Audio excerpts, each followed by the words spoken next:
کبھی کبھی زندگی عورت پر اتنی تنگ ہو جاتی ہے کہ اس کو اپنی تقدیروں پر شک ہونے لگتا ہے. وہ سمجھنے لگتی ہے کہ اتنی طاقتور تقدیروں کے سامنے بھی اسے تنہا چھوڑ دیا گیا. تو انہی سب چیزوں کے دوران دل میں حضرت ہاجرہ علیہ السلام سرایت کر جاتی ہیں.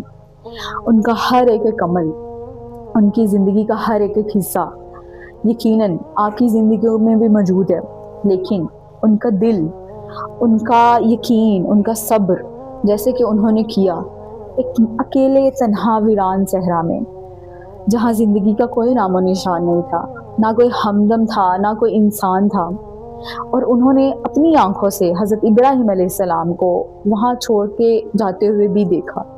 کون سی عورت ہے جو یہ منظر برداشت کر لیتی ہے اور پھر جاتے ہوئے ہی یہ سوال کرتی ہے کہ کیا اللہ نے آپ کو اس چیز کا حکم دیا ہے؟